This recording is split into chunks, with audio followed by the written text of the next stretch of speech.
أعوذ بالله من الشيطان الرجيم بسم الله الرحمن الرحيم الحمد لله رب العالمين والحمد لله المنعم وهو على كل شيء قدير والصلاة والسلام على محمد وأهل بيته الطيبين الطاهرين واللعنة الدائمة على أعدائهم أجمعين أما بعد بسم الله الرحمن الرحيم میرے دوستان اور عزیزان، آج کا ہمارا جو درس ہے وہ 10ویں سبق کا تتمہ ہے۔ چونکہ وہ لانگ تھا تو وہ انکمپلیٹ رہ گیا تھا، تو جو بقایا بچ گیا ہے آج ہم اس سے ایڈ کریں گے تو وہ کمپلیٹ ہو جائے گا۔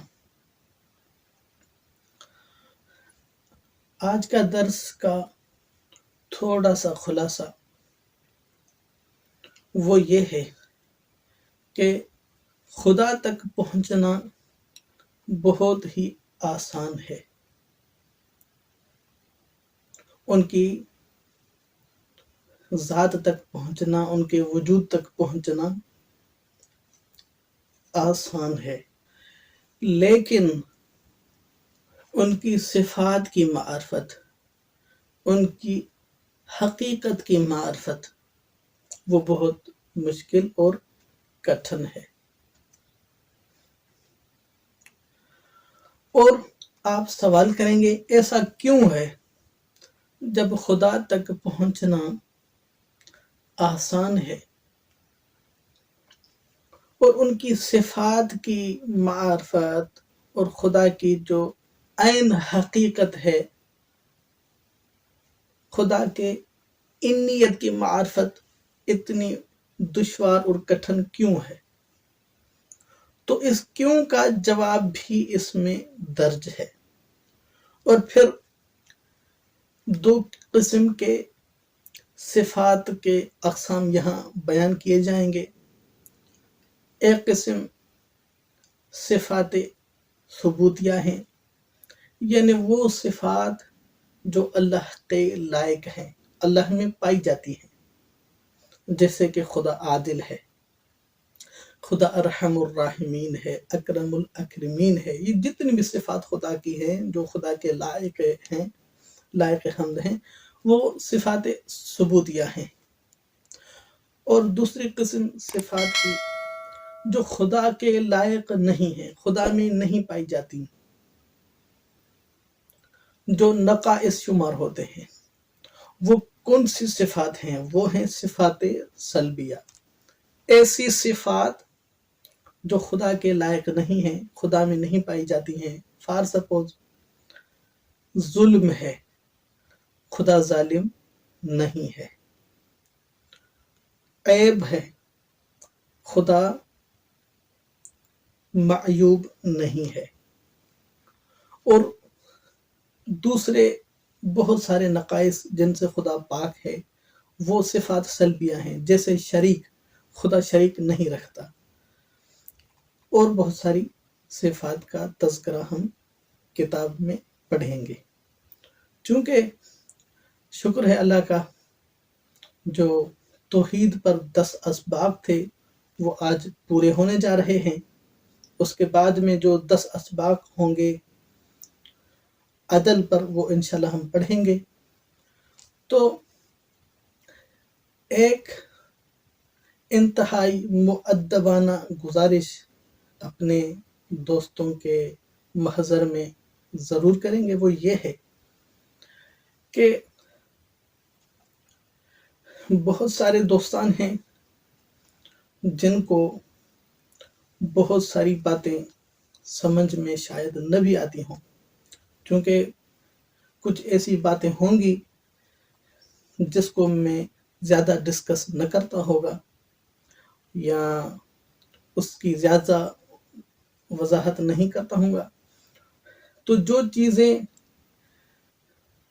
آپ پر مخفی رہ جاتی ہیں تو آپ کومنٹ باکس میں سوال کے طور پر یا کسی اور طریقے سے ہم سے معلومات اس کی حاصل کر سکتے ہیں، ہم سے پوچھ سکتے ہیں۔ اور ان کے علاوہ بہت سارے ایسے دوستان ہیں جن کے پاس کتاب نہیں ہے اور درس کو غور سے بھی نہیں سنتے ہیں اور درس کو لکھتے بھی نہیں ہیں، بس ایسے ہی سن لیتے ہیں، تو ہو سکتا ہے بہت سی چیزیں ان پر مخفی رہ جائیں اور اس کے ذہن سے وہ بالا تر نظر آئیں۔ لیکن اگر کتاب خرید کر گھر میں رکھا جائے، وہ ثواب بھی ہے، اور اس کا مطالعہ کیا جائے اور اپنے گھر میں بچوں کے ساتھ اس کو اچھے طریقے سے پڑھا جائے، اور جو چیزیں ان کی سمجھ میں نہیں آتی ہیں وہ ہم سے پوچھیں، اور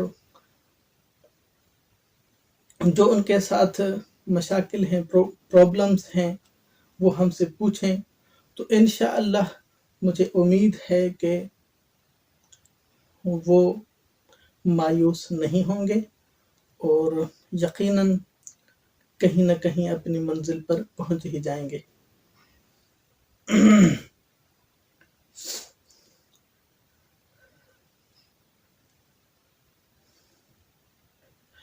اور جو دوستان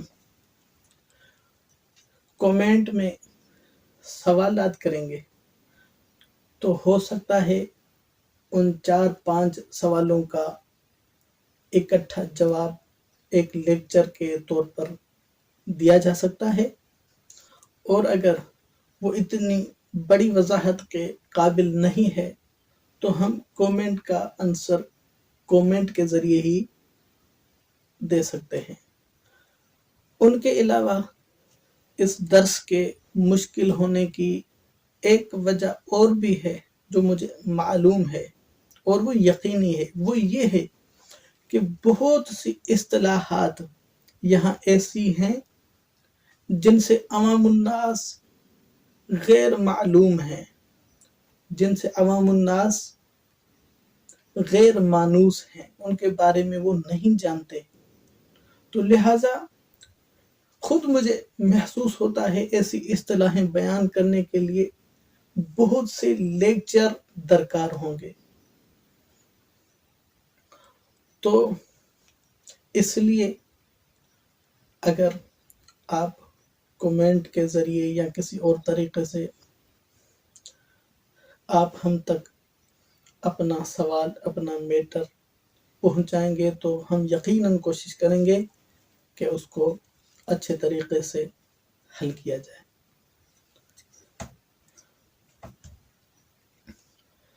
اور آپ کو معلوم ہے کہ کچھ اصطلاحیں ایسی ہوتی ہیں جن پر درس کا سمجھنا موقوف ہوتا ہے، اگر وہ سمجھ میں نہیں آتی ہیں تو وہ درس بھی سمجھنے میں نہیں آتا ہے۔ تو آئیے آج کا سبق ہم شروع کرتے ہیں اور خدا سے مدد چاہتے ہیں کہ ہمیں اللہ ہمت دے اور توفیق دے کہ ہم اس کتاب کو احسن طریقے سے کمپلیٹ کریں اور دوسری منزل کی طرف بڑھیں۔ خدا کی صفات۔ کیا خدا کی صفات کو پہچاننا آسان ہے؟ راز کائنات کے مطالعے سے خدا کے وجود کی معرفت جتنی آسان ہے، خدا کی صفات کی پہچان اتنی ہی مشکل اور کٹھن ہے، اور اس کے لیے بہت غور و فکر کی ضرورت ہوتی ہے۔ یقیناً آپ اس کا سبب جاننا چاہیں گے۔ اس کا سبب بہت واضح ہے، کیونکہ ہر لمحہ پھیلتی اس کائنات میں جو صدائے کن فیکون کی زد میں ہے، ہم جو کچھ بھی دیکھ اور سن رہے ہیں، خدا ان میں سے کسی سے بھی مشابہ نہیں ہے۔ لہذا خدا کی صفات کو پہچاننے کی پہلی شرط اس کی مقدس ذات سے تمام مخلوقات کی صفات کو نفی کرنا ہے، یعنی عالم مادہ کی کسی چیز سے اس کو تشبیہ نہیں دی جا سکتی۔ اس مقام پر نہایت احتیاط کی ضرورت ہوتی ہے، کیونکہ ہم اس مادی دنیا کی آغوش میں پلے بڑے ہیں، ہمارا تعلق ہر وقت مادی چیزوں سے رہا ہے اور ہم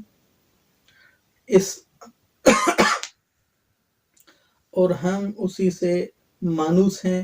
اس لیے ہم اپنے مادی رجحان کی وجہ سے تمام چیزوں کو مادی اشیاء کی کسوٹی پر پرکھتے ہیں۔ دوسرے الفاظ میں یوں کہنا چاہیے کہ ہم نے اس دنیا میں جو کچھ بھی دیکھا ہے وہ جسم اور جسمانی خصوصیات کا حامل ہے، یعنی تمام موجودات ایک خاص زمان و مکان رکھتے ہیں۔ ان حالات میں ایک ایسی ذات کا تصور کرنا جو جسم میٹر نہ ہو اور نہ ہی زمان و مکان ٹائم اور اسپیس میں محدود ہو، مگر اس کے باوجود تمام زمان و مکان کا احاطہ کیے ہوئے بہت دشوار امر ہے۔ مگر اس کے باوجود تمام زمان و مکان کا احاطہ کیے ہوئے ہو بہت دشوار امر ہے۔ لہذا یہ بہت ضروری ہے کہ اس راہ میں نہایت احتیاط سے گن گن کر قدم اٹھائے جائیں۔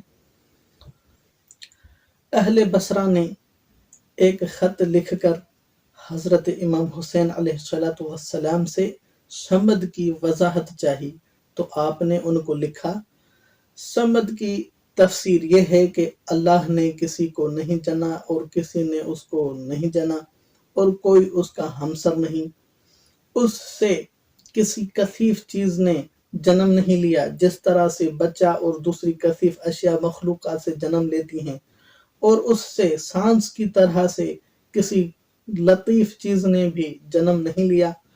اس پر اونگ، نیند، خطرہ، غم، حزن، تر و تازگی، ہنسی، گریا، خوف، امید، رغبت، تنگ دلی، بھوک اور سیرابی جیسی دوسری انواع بنوع عوارض داری نہیں ہوتی۔ اللہ اس سے کہیں بلند ہے کہ اس سے کوئی کثیف یا لطیف چیز جنم لے۔ وہ کسی چیز سے پیدا یا برآمد نہیں ہوا ہے، جیسا کہ کثیف اشیاء اپنے عناصر سے برآمد ہوتی۔ جس طرح ایک چیز دوسری چیز سے اور جانور و نباتات زمین سے اور پانی چشموں سے اور پھل درختوں سے اور آگ پتھروں سے برآمد ہوتی ہے، یا جس طرح لطیف اشیاء اپنے مرکز سے جنم لیتی ہیں، جیسے آنکھ سے بصارت، کان سے سماعت، ناک سے سونگھنا، منہ سے چکھنا، زبان سے بولنا اور دل سے پہچاننا۔ اللہ اس طرح سے کسی بھی چیز سے پیدا نہیں ہوا۔ اللہ صمد ہے، یعنی وہ کسی چیز سے پیدا نہیں ہوا اور کسی چیز میں مقیم نہیں ہے اور کسی چیز نے اسے اپنے اوپر اٹھایا ہوا نہیں ہے۔ وہ تمام اشیاء کا خالق ہے اور اپنی قدرت سے تمام اشیاء کو عدم سے وجود میں لانے والا ہے۔ جن اشیاء کو اس نے اپنی مشیت سے فنا کے لیے بنایا ہے وہ تمام چیزیں فنا ہو جائیں گی، اور جن چیزوں کو اس نے بقا کے لیے پیدا کیا ہے وہ اس کے علم کے تحت باقی رہیں گی۔ بس اللہ صمد ہے، جو کسی کا باپ نہیں ہے، کسی کا بیٹا نہیں ہے اور کوئی اس کا ہمسر نہیں ہے۔ یہ تفسیر البرہان میں جلد نمبر 4 میں اور صفحہ نمبر 525 میں دیکھ سکتے ہیں۔ البتہ اس نقطے کو یاد رکھنا چاہیے کہ ہم خدا کی کتنی ہی ذات کی حقیقت کو ہرگز درک نہیں کر سکتے۔ البتہ اس نقطے کو یاد رکھنا چاہیے کہ ہم خدا کی کن ہی ذات کی حقیقت کو ہرگز درک نہیں کر سکتے اور نہ اس کا خیال کرنا چاہیے، کیونکہ یہ خیال ایسے ہی خام ہے جیسے سمندر کو کوزے میں بند کرنا یا ماں کے پیٹ میں جنین کا بیرونی دنیا سے باخبر ہونا۔ کیا یہ چیز ممکن ہے؟ یہی وہ مقام ہے جہاں ایک چھوٹی سی بھول انسان کو خدا کی معرفت کی راہ سے بھٹکا سکتی ہے، اور جس کے نتیجے میں وہ بت پرستی اور مخلوق پرستی کی راہوں پر بھی چل سکتا ہے۔ مختصراً یہ کہ ہمیں انتہائی ہوشیار رہنا چاہیے اور ہرگز خالق کی صفات کا مخلوقات کی صفات کے ساتھ موازنہ نہیں کرنا چاہیے۔ اب ہیں صفات کے دو قسم، صفات جمال یعنی صفات ثبوتیہ اور صفات جلال یعنی صفات سلبیہ۔ ہمیں سمجھانے کے لیے علماء نے خدا کی صفات کو دو حصوں میں تقسیم کیا ہے، صفات ثبوتیہ یعنی وہ صفات جو خدا کے لائق ہیں، دوسری صفات سلبیہ یعنی وہ صفات جو ذات خدا میں نہیں ہیں یا لائق نہیں ہیں ان کے۔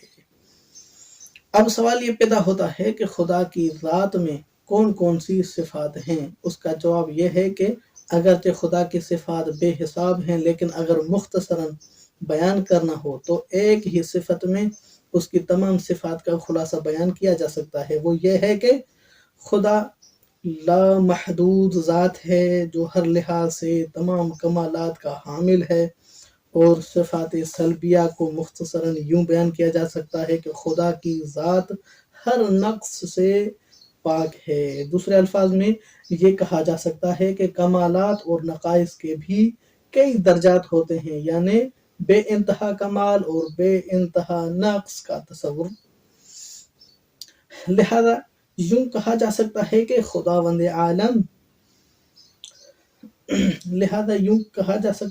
خداوند عالم میں انتہا درجے کی صفات ثبوتیہ اور انتہا درجے کی صفات سلبیہ پائی جاتی ہیں، یعنی صفات سلبیہ سے وہ پاک ہے اور صفات ثبوتیہ کا وہ حامل ہے، کیونکہ جس اعلیٰ درجے کے کمال کا تصور کیا جا سکتا ہے وہ اس کی ذات میں موجود ہے، اور جتنے بھی نقائص تصور کیے جا سکتے ہیں وہ ان سے پاک ہے۔ بس خدا کی صفات ثبوتیہ اور صفات سلبیہ کی کوئی حد نہیں ہے، وہ لامحدود ہیں۔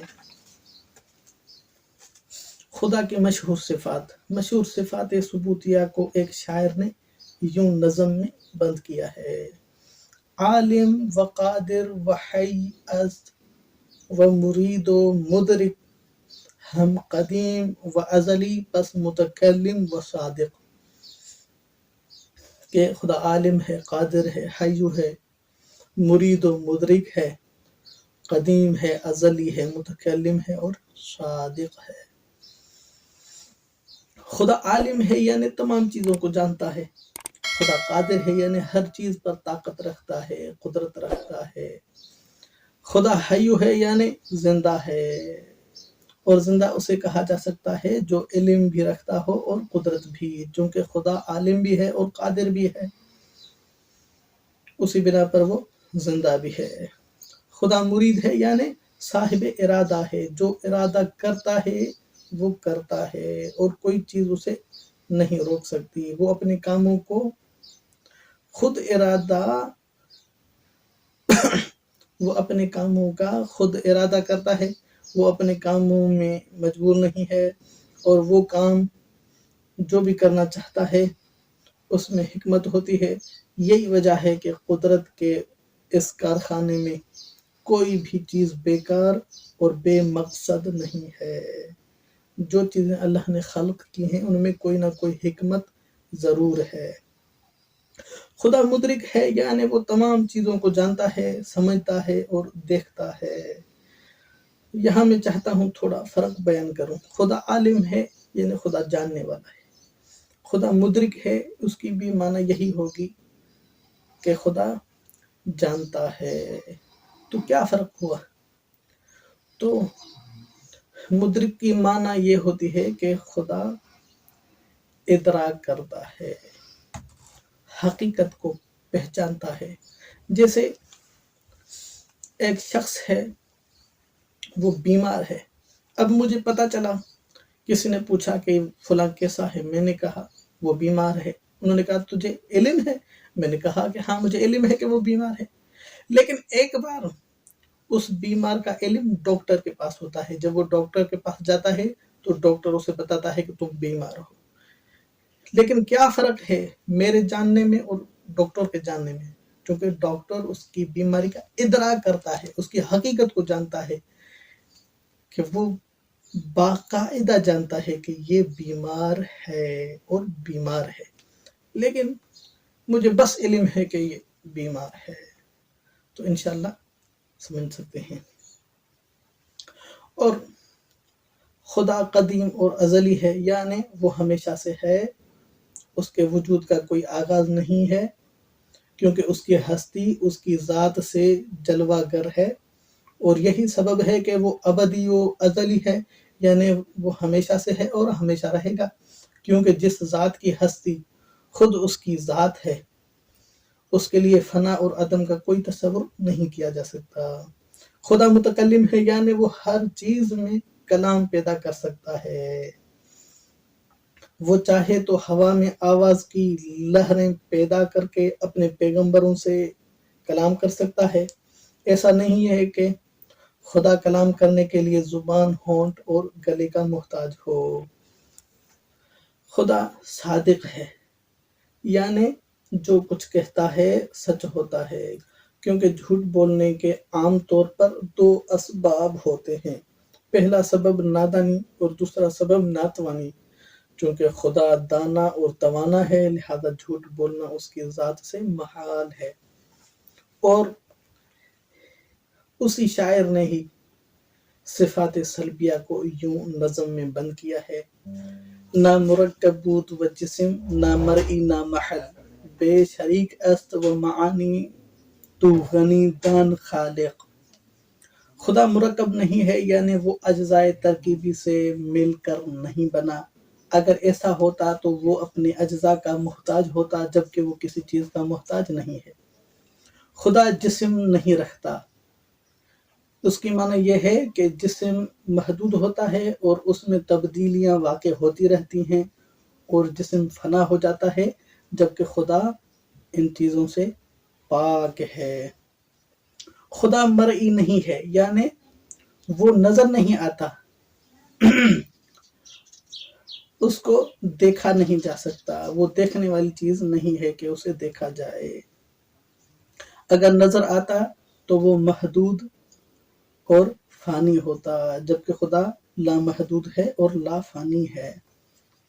خدا محل نہیں رکھتا، یعنی وہ کسی ایک جگہ نہیں ہے بلکہ ہر جگہ ہے، چونکہ وہ جسم نہیں ہے اس لیے اسے مکان کی ضرورت نہیں۔ خدا کا کوئی شریک نہیں ہے، اگر اس کا کوئی شریک ہوتا تو وہ ایک محدود وجود ہوتا، چونکہ دو لامحدود ذاتوں کا وجود کسی طرح بھی ممکن نہیں ہے۔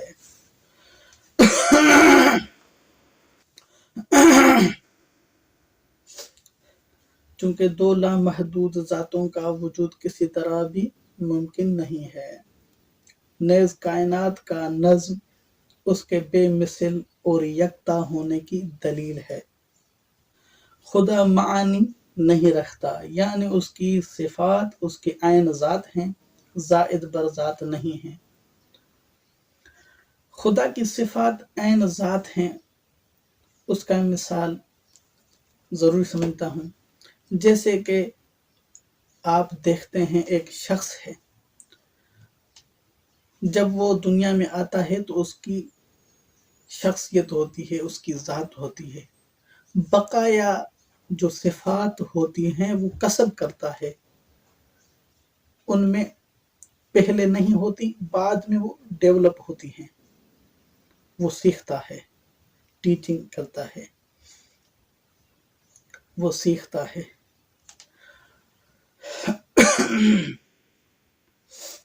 جیسے وہ شخص آیا، نہ وہ انجینئر تھا اور نہ وہ ڈاکٹر تھا اور نہ ہی وہ استاد تھا، صحیح ہے، لیکن دنیا میں آنے کے بعد جب 30-40 سال گزر جاتے ہیں تو ان میں کئی صفات آ جاتی ہیں، وہ کسب کرتا ہے، صحیح ہے، وہ ڈاکٹر بھی بن جاتا ہے، وہ ایک لوہار بھی بن جاتا ہے، ایک استاد بھی بن جاتا ہے۔ یہ ساری صفات عوارض میں سے ہیں، یعنی پہلے ان کے پاس نہیں تھی، بعد میں ان پر عارض ہوئیں، یا یہ صفات کسبیہ ہیں، انہوں نے کسب کی ہیں، لیکن ان کی ذات میں ہمیشہ سے موجود نہیں ہیں۔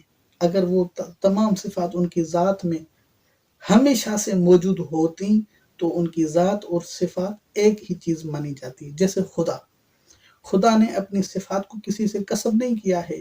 ان کا علم، ان کی قدرت، ان کی حکمتیں، ان کے کمالات جب سے وہ ہے اور ان میں وہ ہیں، تو ان کی صفت اور ذات الگ الگ نہیں ہیں، جیسے ہم انسانوں میں ذات الگ ہے اور ہماری صفاتیں الگ ہیں۔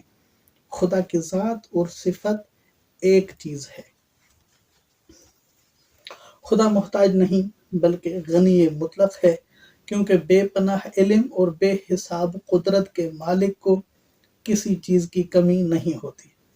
قرآن کریم میں ارشاد رب العزت ہے، بسم اللہ الرحمن الرحیم، لیس کمثلہ شیء، کوئی بھی چیز اس کی مانند نہیں ہے، کوئی بھی چیز اس جیسی نہیں ہے۔ سورہ شورى آیت نمبر 11۔ السلام علیکم ورحمۃ اللہ وبرکاتہ۔